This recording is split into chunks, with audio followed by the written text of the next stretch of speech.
The gunshot that shattered the late afternoon stillness of Silverton, Colorado wasn't meant for Fiona Keller. But the spooked horses didn't know that. And when the wagon lurched sideways on the mountain pass, she tumbled 15 feet down the rocky slope before her body came to rest against a twisted juniper tree. She lay there in the July heat of 1878, her left leg bent at an angle that made her stomach turn, listening to the sounds of the bandits ransacking the supply wagon above, while her elderly employer, Mr. Peterson, pleaded for his life. The sharp crack of another gunshot ended his pleading, and Fiona bit down on her sleeve to keep from crying out, tasting dust and her own fear as hoofbeats eventually faded into the distance.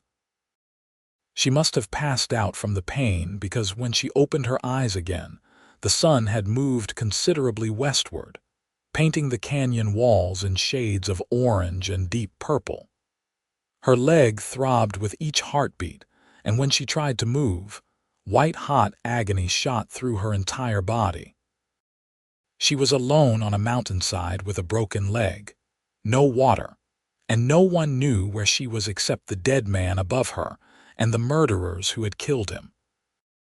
Fiona had come to Colorado territory 3 months ago with nothing but the clothes on her back and a letter of introduction to Mr. Peterson, who ran a small mercantile in Silverton. Her parents had died of fever back in Missouri, and her only brother had been killed in a mining accident 2 years prior. At 22 years old, she had no family, no prospects, and now, as she lay bleeding on this mountainside, no future either. The sound of a horse whinnying made her freeze. Had the bandits returned? She held her breath, every muscle tense despite the pain, but the voice that called out was different from the rough laughter she'd heard earlier. "Hello? Anyone down there? I saw buzzards circling." Fiona tried to answer, but her throat was so dry that only a croak emerged. She swallowed painfully and tried again. "Help, I'm here." The sound of boots on loose rock preceded the appearance of a man's face peering over the ledge above her. He was perhaps 30 years old, with sun-weathered skin and eyes the color of the Colorado sky. A hat shaded his features, but she could see the concern etched into his expression as he took in her situation. "Don't move," he commanded, already working his way down the slope with the sure-footedness of someone who knew these mountains well. "That leg looks bad. What happened here?" "Bandits," Fiona managed. "They shot Mr. Peterson, took the wagon." The man reached her side and knelt down, his hands gentle as they assessed her injuries. "I'm Sebastian Oliver. I have a ranch about 5 miles from here. We need to get you help, but moving you is going to hurt." "It already hurts," Fiona said, trying for a smile but feeling it waver. Sebastian looked at her with something like approval. "What's your name?" "Fiona Keller." "Well, Miss Keller, I'm going to splint this leg as best I can, and then we're going to get you on my horse. I won't lie to you. It's going to be painful, but the alternative is leaving you here, and that's not going to happen." He worked efficiently, using branches from the juniper and strips torn from his own shirt to create a makeshift splint. Fiona gritted her teeth through the process, tears streaming silently down her dirt-streaked face, but she didn't cry out. Sebastian noticed. "You're tough," he said. "That's good. You're going to need that." Getting her onto the horse was every bit as agonizing as he'd warned. By the time Sebastian had mounted behind her, holding her carefully against his chest while managing the reins, Fiona was trembling from shock and pain. The ride to his ranch passed in a blur of jolting movement, and Sebastian's low, steady voice telling her about the landmarks they passed, keeping her conscious and focused on something other than her suffering. The Oliver Ranch appeared as the sun touched the western peaks, a sprawling collection of buildings nestled in a valley with a creek running through it. A large main house stood alongside a barn, several outbuildings, and a bunkhouse where Sebastian's ranch hands stayed. The whole operation spoke of prosperity and careful management. "Thomas," Sebastian called as they approached. "Ride for Doc Morrison in town. Tell him it's urgent." A weathered man with graying hair emerged from the barn, took one look at Fiona's condition, and was in the saddle and galloping away within moments. Sebastian carried Fiona into the house, and she had a vague impression of clean wooden floors and simple, sturdy furniture before he laid her on a bed in a downstairs room. "This was meant to be a guest room," Sebastian explained as he covered her with a quilt. "But nobody ever uses it. You'll stay here until you're healed." "I can't," Fiona protested weakly. "I have no money to pay you. I should go to town, find somewhere." "You're not going anywhere with that leg," Sebastian interrupted firmly. "We'll worry about everything else later. Right now, you need to rest." A woman appeared in the doorway, middle-aged and motherly, with flour on her apron. "I heard the commotion." "Oh, you poor dear. Sebastian, what happened?" "Bandits hit a wagon up on Timber Pass. This is Miss Fiona Keller. She's going to be staying with us while she recovers." "Rosa, can you help her get cleaned up while we wait for the doctor?" Rosa bustled forward, already giving orders. "You get out of here and let me tend to her properly, and send word to the sheriff about those bandits and that poor Mr. Peterson." The next hours passed in a haze. Doc Morrison arrived and set Fiona's leg properly, which involved pain so intense she finally did scream, biting down on a leather strap the doctor provided for that purpose. He left laudanum for the pain and instructions for her care, shaking his head grimly as he departed. "That was a bad break," Sebastian told her later, after Rosa had helped her into a clean nightgown and the worst of the pain had subsided to a dull, throbbing ache. "Doc says you'll heal, but it's going to take months. You won't be walking for quite a while." Fiona turned her face away, feeling tears burn her eyes. "I have nowhere to go anyway. Mr. Peterson was my only employer. I have no family, no money saved. I'm completely alone." "You're not alone," Sebastian said quietly. "You're here and you're welcome to stay as long as you need." "I'll be nothing but a burden," Fiona whispered, the hopelessness of her situation crashing over her. "I can't work, can't earn my keep. I'm useless." Sebastian pulled a chair close to the bed and sat down, his expression serious. "Now you listen to me, Miss Keller. You survived a bandit attack, a fall down a mountainside, and having your leg set without complaint. You're not useless, and you're certainly not a burden. This ranch has room for someone who needs help, and Rosa has been after me for years to get someone to assist her with the house. Once you're able, you can help her if you want to earn your keep, but right now you just need to heal." "Why would you do this for a stranger?" Fiona asked, searching his face. Sebastian was quiet for a moment and something flickered in his blue eyes. "Because it's the right thing to do. And because I know what it's like to feel alone in the world." He stood up, settling his hat back on his head. "Get some rest. Rosa will bring you supper later." As the weeks passed, Fiona came to understand the rhythm of the Oliver ranch. Sebastian ran a cattle operation with about 24 hands, most of them living in the bunkhouse. He'd built the ranch from nothing over the past 8 years, starting with land purchased from a prospector who'd given up looking for silver.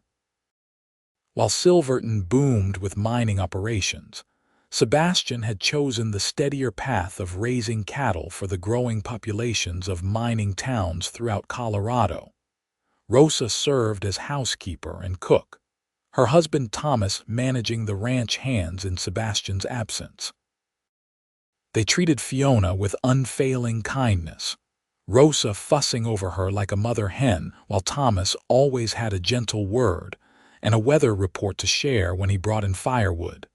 Sebastian himself proved to be an enigma. He was unfailingly polite but kept a certain distance, checking on Fiona's progress daily, but never lingering long. She learned from Rosa that he'd come to Colorado from Texas after his parents died, leaving behind a failing ranch and starting fresh in the mountains. He'd never married, though Rosa hinted that plenty of women in Silverton had tried to catch his attention. "He's married to this ranch," Rosa confided one afternoon while helping Fiona sit up to eat lunch. "Works from dawn to past dusk most days. But he's a good man, fair to his workers and honest in his dealings. This whole valley respects Sebastian Oliver." Fiona found herself watching for him, listening for his footsteps on the porch, the low rumble of his voice as he spoke with Thomas about ranch business. When he did visit her room, usually in the evenings after supper, they talked about simple things at first. The weather, the cattle, news from town. But gradually their conversations deepened. "What brought you to Silverton?" Sebastian asked one night, sitting in his usual chair beside her bed. Fiona told him about Missouri, about losing her parents and brother, about the desperate loneliness that had driven her west. "I thought I could start over," she said, "make a new life. Instead, I'm here, unable to even stand on my own." "You are making a new life," Sebastian said. "It just looks different than you expected. Healing is part of starting over." "What made you leave Texas?" Fiona asked, turning the question back on him. Sebastian's jaw tightened slightly. "Memories. My father drank himself to death after my mother passed from consumption. The ranch was buried in debt. I sold what was left and came here to build something new, something that was mine alone." He met her eyes. "Sometimes starting over means leaving everything behind. Do you regret it?" "Not for a moment," Sebastian said firmly. "This ranch, this life, it's what I was meant to do. I just wish," he stopped himself. "What do you wish?" Fiona prompted gently. Sebastian shook his head. "Nothing important. You should rest." By the end of August, Fiona could sit up without assistance and move herself around the bed. Doc Morrison visited regularly and pronounced himself pleased with her healing, though he cautioned that she needed to stay off the leg for at least another month. The enforced idleness drove Fiona to distraction until Rosa brought her mending to do. "These ranch hands are terrible hard on their clothes," Rosa said, dumping a basket of torn shirts and holey socks beside the bed. "If you're determined to be useful, you can start with these." Fiona threw herself into the work gratefully, her needle flying through fabric as she repaired the endless stream of damaged clothing. When Sebastian discovered what she was doing, he brought her a better lamp for close work and made sure she had the finest thread available. "You don't have to do this," he said, watching her finish a particularly neat patch on a work shirt. "I want to," Fiona replied. "I need to feel like I'm contributing something. You and Rosa have been so kind and I have no way to repay you." "I told you before, you're not a burden," Sebastian said, and there was an intensity in his voice that made Fiona look up from her sewing. Their eyes met and held for a long moment before Sebastian cleared his throat and stood abruptly. "I should let you rest." After he left, Fiona sat staring at the closed door, her heart beating faster than it should. She'd been trying not to acknowledge the growing feelings she had for Sebastian Oliver, telling herself it was gratitude and nothing more. But the way he looked at her sometimes, the gentleness in his calloused hands when he helped her adjust her pillows, the sound of his laugh when she said something that amused him, it all added up to something that felt dangerously like falling in love. It was foolish, she told herself sternly. Sebastian was a successful rancher, a man of property and standing in the community. She was a penniless orphan recovering from a broken leg in his guest room. Even if he did feel something for her beyond charity, what could possibly come of it? She would heal eventually, and then what? She'd need to find work, a place to live, a way to support herself. She couldn't stay at the ranch forever, dependent on his generosity. The thought of leaving made her chest ache in a way that had nothing to do with her injuries. September brought the first hints of autumn to the high country, the aspens beginning their transformation to gold. Fiona graduated from bed rest to sitting in a chair by the window, and finally, with Doc Morrison's blessing, to using crutches for short distances. The first time she made it out to the porch, leaning heavily on the wooden supports, Sebastian was there to steady her as she nearly lost her balance. "Careful," he said, his arm around her waist, warm and solid. "Don't push too hard too fast." "I've been lying down for 2 months," Fiona said breathlessly, acutely aware of his proximity. "I need to move to do something." "I understand," Sebastian said, but he didn't let go immediately. When he finally did step back, Fiona felt the loss of his warmth like a physical thing.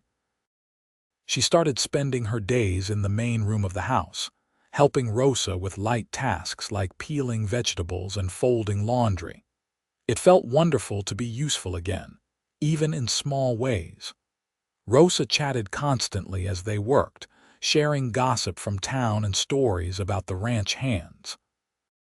"That young Billy is sweet on one of the girls from the boarding house in town," Rosa said one afternoon, shaking her head with amusement.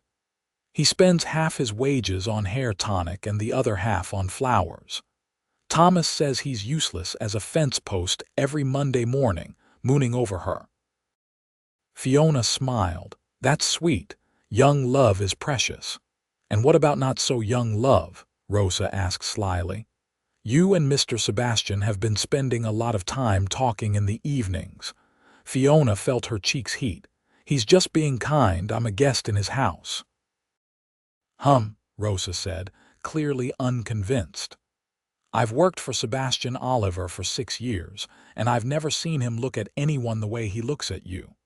"Rosa, please," Fiona protested. "Don't say things like that. I can't afford to hope for something that isn't real."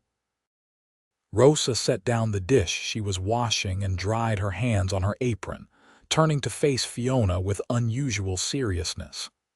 "Child, I'm going to tell you something, and I want you to listen. Sebastian is a good man, but he's been alone too long. He thinks he doesn't deserve happiness, that he's meant to just work this ranch until he dies. But since you came here, I've seen him smile more than he has in years. He whistles when he works now. He actually stops for meals instead of eating while standing at the stove. You've changed something in him, and he's changed something in you too. I see it in the way you watch for him, the way your whole face lights up when he walks in the room." "Even if that's true," Fiona said quietly, "what difference does it make? I have nothing to offer him. I'm just a burden he's been kind enough to help.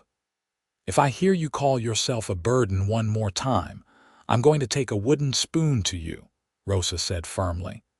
"You are a brave, resourceful young woman who survived something terrible and came through it with grace and strength. Any man would be lucky to have you, including Sebastian Oliver." Before Fiona could respond, the sound of horses approaching drew their attention. Thomas came striding in moments later, his expression grim. "Rosa, we got trouble. 3 of the hands just rode in from the north pasture. They found signs of rustlers, and some of the cattle are missing. Sebastian's gathering the men now to ride out and see how bad it is." Rosa's hand flew to her mouth. "Rustlers, in this valley? We've never had that problem before." "Times are changing," Thomas said. "With silver prices up, there's more criminal element moving through the territory. Sebastian's calling in Sheriff Dawson from town." Fiona watched through the window as Sebastian organized his men with calm efficiency, dividing them into groups and giving clear instructions. He looked every inch the capable rancher, commanding respect without raising his voice. When he caught sight of her at the window, he raised a hand in a brief wave before mounting his horse and riding out with half a dozen men. The wait was agonizing.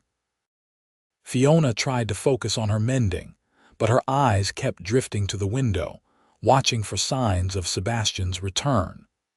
Rosa prepared supper in uncharacteristic silence, her usual chatter subdued by worry. Night had fallen when the men finally returned, and Fiona could tell from their postures that the news wasn't good. Sebastian looked exhausted as he dismounted, speaking briefly with Thomas before heading to the house.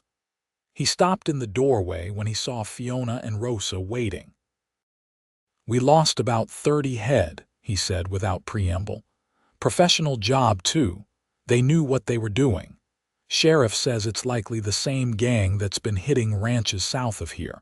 They move fast and cover their tracks well. Will you go after them?" Fiona asked, unable to keep the worry from her voice. Sebastian shook his head as he hung up his hat. "Sheriff has a posse organizing, but I need to stay here and protect what's left. If they're bold enough to hit us once, they might come back." He ran a hand through his hair, looking more troubled than Fiona had ever seen him. "I can't afford to lose more cattle.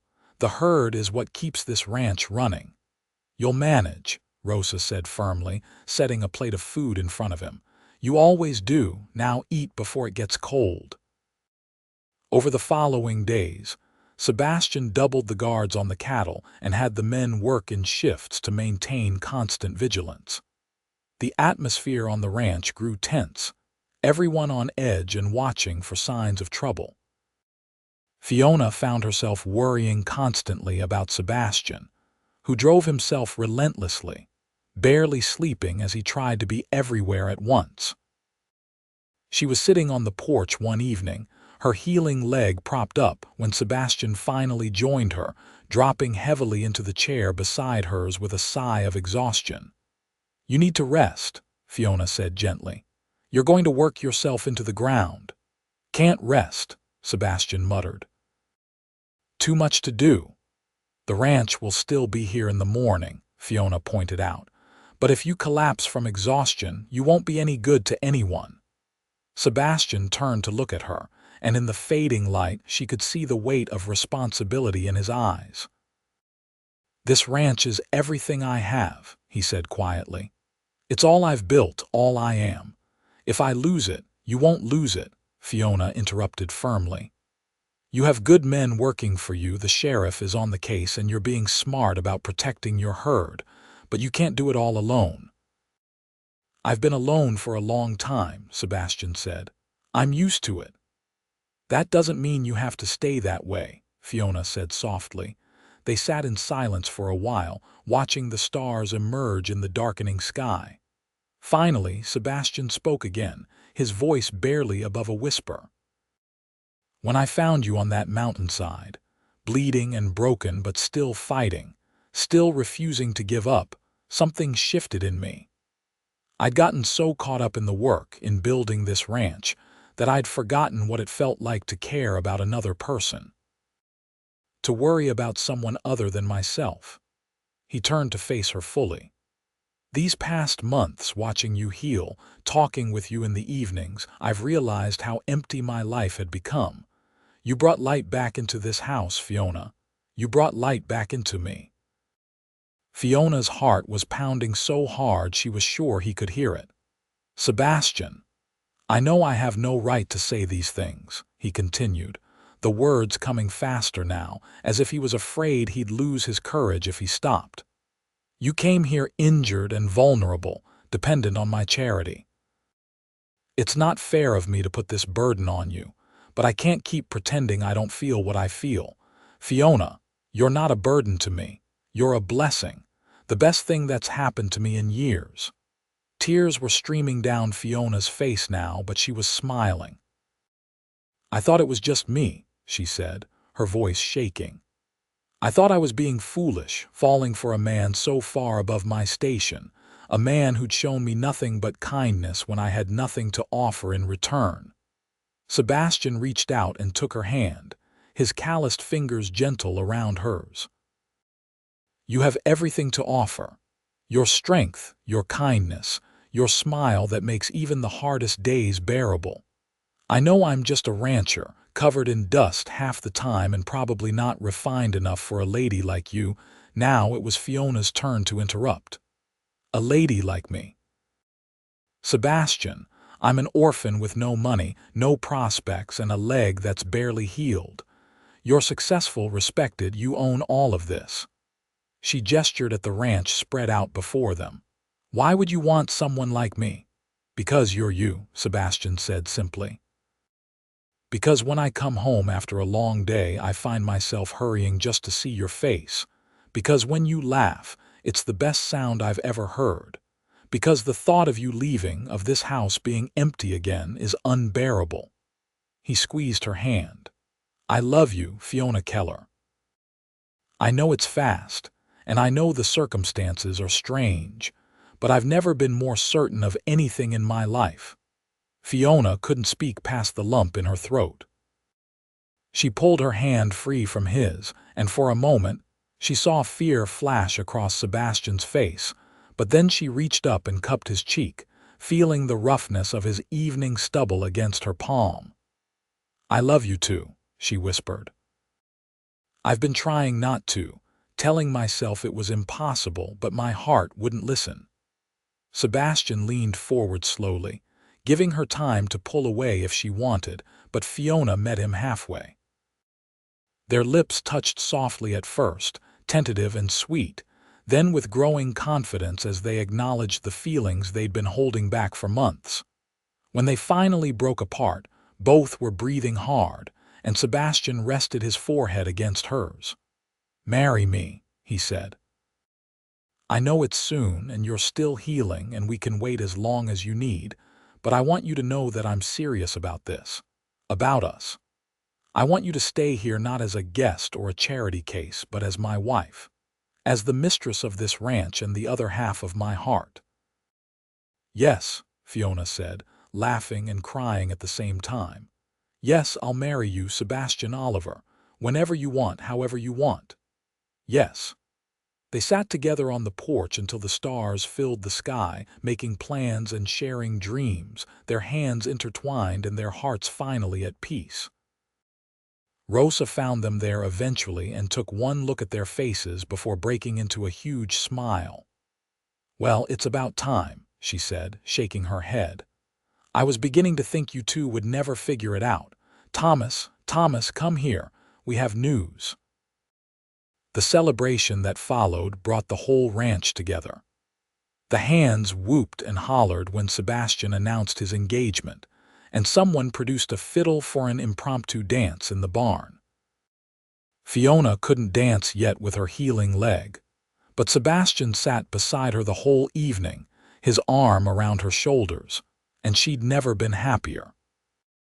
The rustler problem resolved itself 2 weeks later, when the sheriff's posse caught the gang trying to cross into New Mexico territory with stolen cattle from several ranches.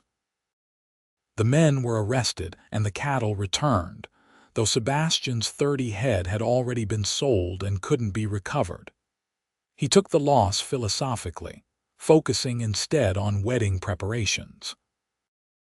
They were married in late October, with the aspens blazing gold around them and the first hints of snow on the highest peaks. Fiona wore a simple dress of deep blue that Rosa had helped her sew, and Sebastian wore his best suit, his eyes never leaving his bride's face as the circuit preacher pronounced them man and wife. The whole town of Silverton turned out for the celebration, and Fiona was overwhelmed by how many people she'd come to know during her recovery, all of them genuinely happy for the couple. "You've made quite an impression on this town," Sebastian told her as they danced their first dance, with Fiona leaning on him more heavily than she'd like due to her still healing leg. "Everyone I talk to has nothing but good things to say about you." "I had a lot of time to talk while I was recovering," Fiona said. "Rosa brought half the town through to visit at one point or another. They're good people." "They are," Sebastian agreed. "And now they're your people too. Your community, your home. Home." The word settled into Fiona's heart with a rightness that made her eyes sting with happy tears. She'd spent so long feeling adrift, alone, without anchor or belonging. Now she had all of that and more in the man holding her close, in the ranch spread out beneath the Colorado sky, in the community that had welcomed her with open arms. Their first winter as a married couple tested them in ways Fiona hadn't anticipated. December brought heavy snows that isolated the ranch for days at a time, and January was so cold that the creek froze solid. Sebastian worked brutal hours keeping the cattle alive and the ranch functioning, coming in each night exhausted and half frozen. Fiona learned to manage the household, working alongside Rosa to feed the hands and keep the house warm and welcoming. Her leg continued to heal, though it ached in cold weather and probably always would. Doc Morrison taught her exercises to strengthen it, and by February she could walk without a limp most days, though she tired easily. She refused to let it slow her down, throwing herself into ranch life with determination. She also discovered she had a knack for the business side of ranching. Sebastian had always managed his own books, but Fiona had learned accounting from her father years ago, and she could see ways to streamline his record keeping. Soon, she was handling most of the paperwork, freeing Sebastian to focus on the physical work of the ranch. "I don't know what I did without you," Sebastian told her one evening as they sat together going over the accounts. "You've made everything so much more efficient." "We're partners," Fiona said, leaning against his shoulder. "That's what marriage is supposed to be. Two people working together toward common goals." Sebastian kissed the top of her head. "Best partnership I've ever entered into." Spring brought new challenges and new joys.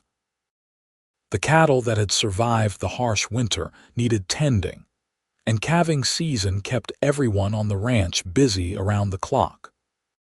Fiona found herself acting as assistant to the ranch vet when difficult births required extra hands, discovering she had a steady nerve and a gentle touch with the animals. She also discovered, to her surprise and delight, that she was pregnant. Doc Morrison confirmed it in early April, and Fiona could barely contain her excitement as she waited for Sebastian to come in from the north pasture. When he finally appeared, dusty and tired, she met him at the door with news that transformed his exhaustion into pure joy. "A baby," he repeated, sweeping her up in his arms and spinning her around. "Fiona, are you sure?" "The doctor confirmed it this morning," Fiona said, laughing. "We're going to be parents, Sebastian." He set her down carefully, suddenly worried. "Your leg, the pregnancy, is it safe? Will you be all right?" "Doc Morrison says I'm healthy and strong, and there's no reason to think I won't have a normal pregnancy. Though he did say I need to take it easier, not overdo things." "You're not lifting anything heavy from now on," Sebastian declared, "and you're going to rest every afternoon." And I'm going to be sensible," Fiona interrupted, putting her hands on his chest. "But I'm not made of glass, Sebastian. Women have been having babies since the beginning of time. I'll be fine." He pulled her close, and she could feel his heart hammering. "I love you so much," he said into her hair. "You and this baby, you're everything to me. Everything." Rosa was thrilled at the news and immediately began planning, clearing out a room upstairs to serve as a nursery. The ranch hands were congratulatory in their gruff way, and several of the married ones offered advice that made Sebastian turn red and Fiona laugh. As her pregnancy progressed through the summer, Fiona continued to work alongside Rosa in managing the household, though she did agree to rest more often. Sebastian was wonderfully attentive, almost comically overprotective at times, making sure she never had to reach for anything or stand too long. "I'm going to go crazy if you don't stop hovering," Fiona told him one particularly warm August afternoon when he'd interrupted her work for the third time to make sure she was feeling well. "I can't help it," Sebastian said sheepishly. "You're carrying our child.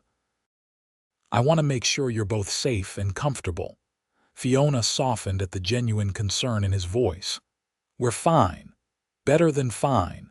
But you have a ranch to run and I have work to do. We'll both be happier if we trust each other to manage ourselves." She was right, of course, and Sebastian forced himself to pull back on the constant checking, though Fiona often caught him watching her with that same worried, protective expression. It made her love him even more, seeing how deeply he cared. Their son was born in late December, during a snowstorm that kept Doc Morrison trapped at the ranch for 3 days. The labor was long and difficult, and there were moments when Fiona wondered if she had the strength to continue. But Sebastian never left her side, holding her hand and whispering encouragement until finally, with a last tremendous effort, their baby entered the world with a lusty cry. "A boy," Doc Morrison announced, placing the squalling infant in Fiona's arms. "Healthy and strong, just like his mother." Fiona looked down at her son's red, scrunched-up face and felt her heart expand in ways she hadn't known possible.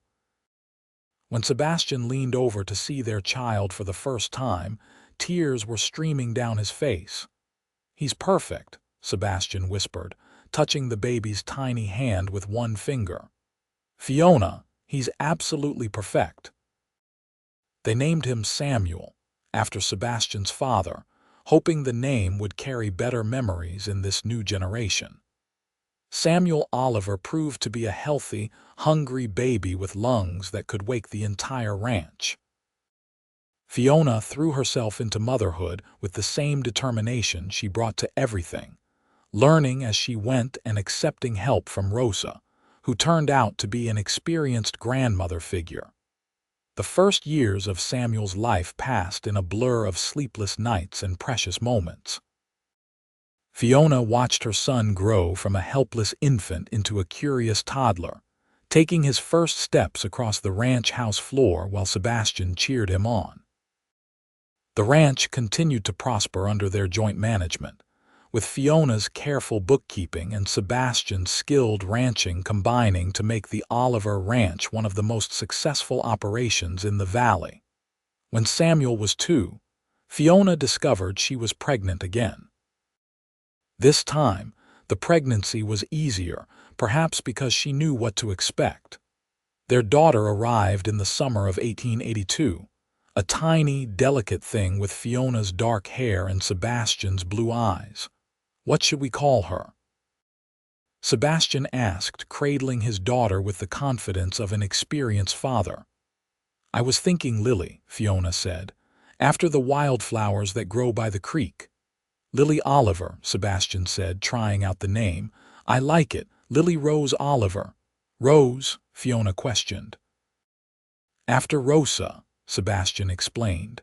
"She's been like family to us. I'd like to honor that."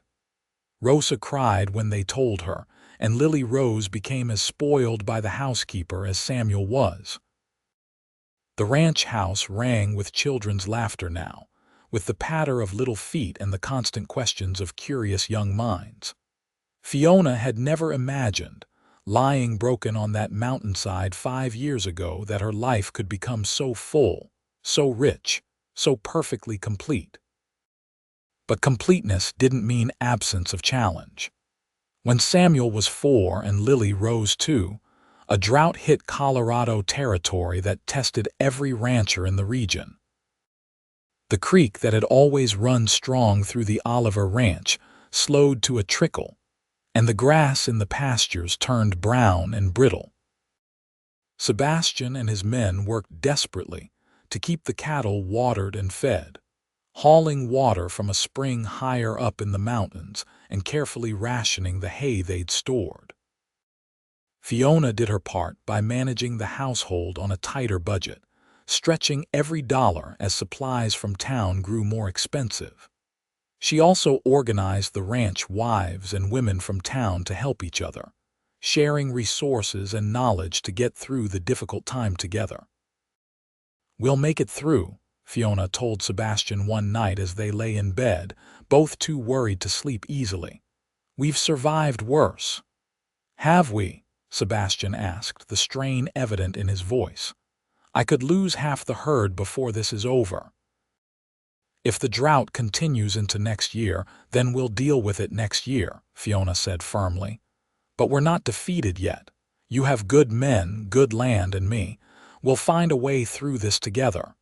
Sebastian pulled her close. "I don't know what I'd do without you. Your strength, your faith, it keeps me going when I want to give up." "That's what partners do," Fiona reminded him. "We hold each other up when things get hard." The drought finally broke in late September with a series of storms that turned the creek into a rushing torrent and greened up the pastures just in time for the cattle to fatten up before winter. The Oliver Ranch survived with fewer losses than many of their neighbors, thanks largely to Sebastian's careful management and the spring water source he developed during the crisis. As the years passed, Fiona and Sebastian settled into a rhythm of life that felt as natural as breathing. They added 2 more children to their family, another son they named Benjamin and a daughter they called Grace. The ranch house expanded to accommodate the growing family, and Sebastian built a new, larger barn to handle the increasing size of their herd. Silverton grew too, transforming from a rough mining camp into a proper town with churches, schools, and even a small opera house. Fiona became involved in the community, helping establish a school where her children could receive a proper education alongside the other ranch and mining children in the valley. Sebastian served on the town council, using his respected position to advocate for infrastructure improvements that benefited everyone. They weren't without struggles. Grace struggled with a persistent cough her first winter, keeping Fiona up night after night until Doc Morrison finally diagnosed and treated a chest infection. Benjamin broke his arm falling from a horse when he was 6, and the sight of her son in pain brought back vivid memories of Fiona's own injury years before. There were arguments and disagreements, moments of frustration and fear, but through it all, the foundation of love and partnership they'd built held strong. On their 10th wedding anniversary, Sebastian surprised Fiona with a trip to Denver, their first time away from the ranch together since their wedding. Rosa and Thomas agreed to watch the children, and though Fiona worried about leaving them, she had to admit it was wonderful to have Sebastian all to herself for a few days.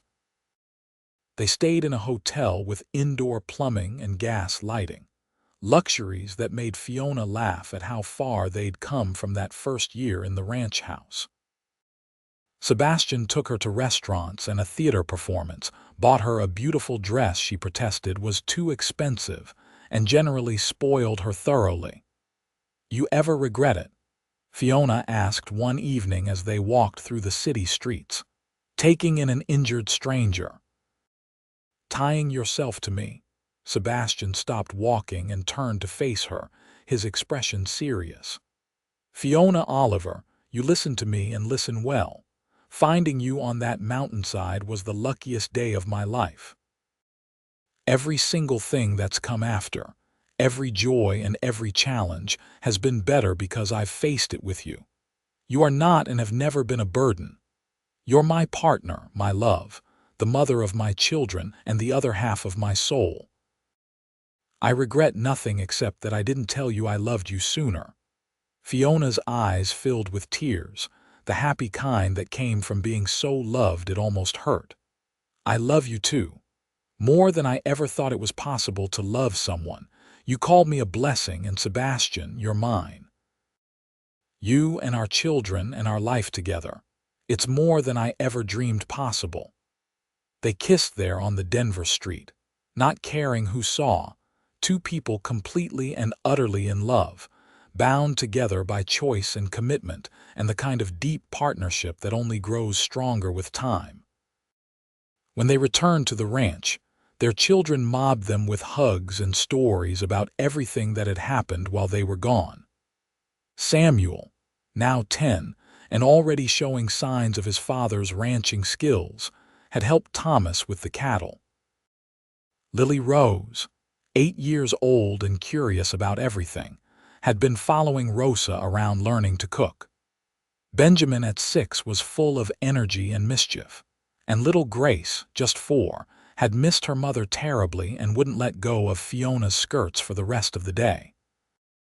That night, after the children were finally asleep, Sebastian and Fiona sat together on the porch as they had so many times before, watching the stars emerge over the mountains. "I was thinking," Sebastian said slowly, "about building a bigger house. The children are getting older, and they'll need more space soon. Samuel will want his own room, and the girls should have more than the one they share now." "Can we afford it?" Fiona asked, ever practical. "With your careful management of our finances, I think we can," Sebastian said with a smile. "The ranch is more profitable now than it's ever been. We have savings put aside, and I want to build something that will last, something we can pass down to our children and their children after them. A legacy." Fiona thought about that word, legacy. Once, she thought she would leave nothing behind, just another person who lived and died without making a mark on the world. But now she could see what she and Sebastian were building together, not just the physical ranch, but something bigger. A family, a home, a place where love and hard work created something meaningful. "I think that's a wonderful idea," she said finally. "A home that will stand for generations. The Oliver Ranch built on love and partnership." Sebastian reached for her hand, their fingers intertwining with the ease of long practice. "Built on finding each other when we both needed it most. Built on saying yes to love even when it seemed impossible."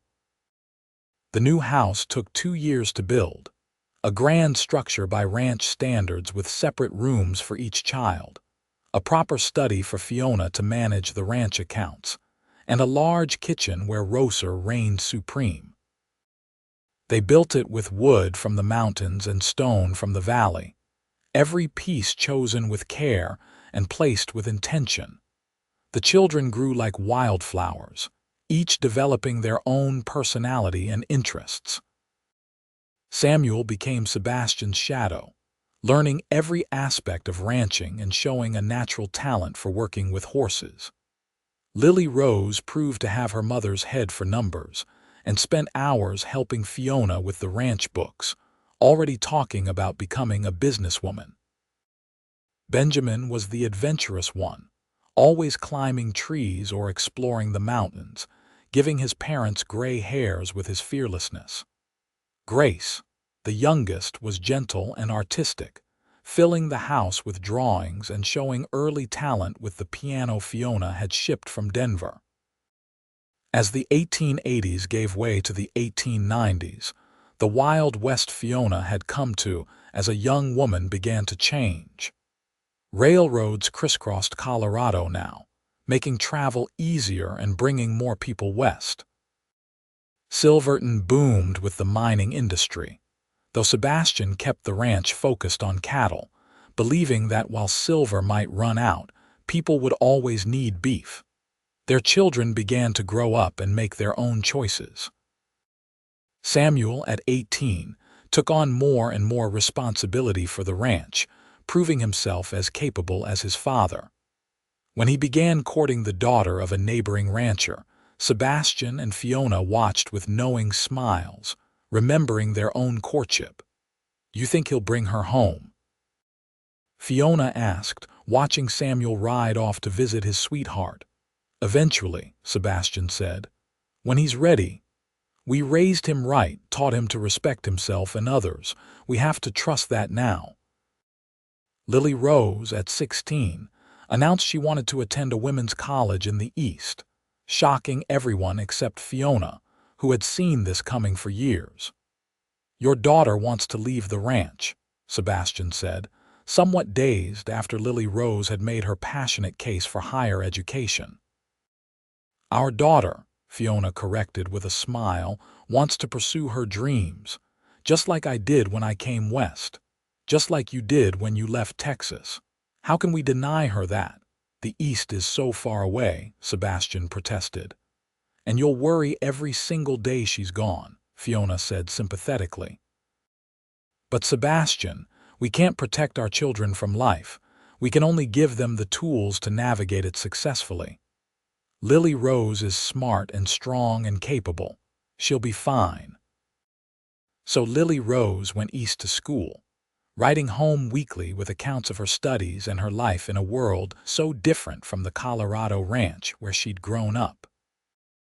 Benjamin, at 14, declared he wanted to join the army, which gave both his parents pause, but they supported his dream while hoping he'd change his mind. Grace, at 12, remained their baby, still content to stay close to home with her art and her music. 20 years after that day on the mountainside when Sebastian had found Fiona broken and bleeding, they sat together in rocking chairs on the porch of their beautiful home, grandparents now to Samuel's twin daughters. The ranch sprawled around them, prosperous and thriving, a testament to decades of hard work and careful management. You remember, Fiona said, that night after we first kissed when I asked if you ever regretted finding me. Of course I remember, Sebastian said. I told you it was the luckiest day of my life. I've been thinking about that, Fiona said. About luck and fate and the strange paths that lead us to where we need to be. If those bandits hadn't attacked the wagon, if you hadn't been riding that trail that particular day, if I hadn't survived the fall, none of this would exist. Our children, our grandchildren, this ranch, this life we've built together, it all came from that one terrible, lucky day. Sebastian reached for her hand. I used to think I was content alone, that the ranch was enough. You showed me what I was missing. You gave me a reason to live, not just work, a reason to build something that mattered. You saved my life that day, Fiona said softly. In every way a person can be saved. You gave me a home when I had none, a family when I was alone, a future when I thought I had none left. And you gave me everything that matters, Sebastian replied. I love you, Fiona Oliver. I loved you when you were healing in my guest room. I loved you when you became my wife. And I love you now as the mother of my children and my partner in all things. That love has only grown stronger with time. They sat in comfortable silence, watching the sun set over the mountains they'd called home for so long. The ranch was quieter now in some ways, with most of the children grown and gone, but it was also fuller, enriched by years of love and laughter and the everyday work of building a life together. Inside the house, they could hear Grace practicing piano, the notes floating out through the open windows. Thomas and Rosa had retired to a small house on the property, though Rosa still came up to the main house most days to visit and offer advice nobody asked for but everyone appreciated. The ranch hands, some of them men who'd worked for Sebastian since the beginning, were settling in for the evening in the bunkhouse. This is everything I never knew I wanted, Fiona said finally. When I was lying on that mountainside, certain I was going to die, I couldn't have imagined any of this. The love, the family, the home. You called me your blessing, Sebastian, but you're mine. You took a broken woman with nothing to offer and loved me anyway. You had everything to offer, Sebastian corrected gently. You just couldn't see it yet. Your strength, your resilience, your capacity for love, those were always there. I just got lucky enough to be the one who recognized them. As stars began to emerge in the darkening sky, Fiona leaned her head on Sebastian's shoulder, feeling the same sense of rightness she'd felt on their wedding day, on the day each of their children was born, on 1,000 ordinary days in between. She'd come to Colorado broken and alone, convinced she was nothing but a burden, but Sebastian had seen through her despair to the woman she could become. And she had become that woman. not through some magical transformation, but through the daily work of loving and being loved, of building something meaningful alongside a partner who valued her for exactly who she was. The ranch stretched around them, a living legacy of their love, and Fiona knew that long after they were gone, this place would stand as testament to what could be built when two people chose each other, chose love, chose partnership over loneliness. Samuel and his wife would take over the ranch eventually, raising their children here as they'd been raised. Lily Rose would return from her studies to apply her education to the family business, bringing new ideas and perspectives. Benjamin would find his path, whether in the army or elsewhere, and Grace would share her artistic gifts with the world while always calling the ranch home. The legacy would continue, generation after generation, all stemming from that one moment when Sebastian had looked over a cliff and seen a woman who needed help and had chosen to provide it. "I'm glad you found me," Fiona whispered into the gathering darkness. "So am I," Sebastian replied, pulling her closer. "So am I, my love, every single day." They sat together until the stars filled the sky completely. Two people who had found each other against all odds and built a love that would outlast them both, anchored by the land they'd tended, and the family they'd raised, and the promise they'd made to each other all those years ago to be partners in all things for all time. The ranch slept peacefully around them, secure in the knowledge that it was loved and cared for, that it would continue long after this generation passed into memory. And in that house full of love and laughter and the echoes of children who'd grown there, Sebastian and Fiona Oliver sat together, hands intertwined, hearts full, living proof that sometimes the worst moments of our lives lead us exactly where we need to be, to the people we need to find, to the love we were always meant to discover. And as they rose finally to head inside for the evening, Sebastian paused to kiss his wife under the stars, and Fiona kissed him back, and both knew that this, all of this, was exactly where they were meant to be, exactly who they were meant to be with, exactly the life they were meant to live. Together, always together, the end of one day and the beginning of tomorrow with all its promises and possibilities stretching out before them like the land they loved, like the life they'd built, like the love that sustained them through everything, strong and true and eternal.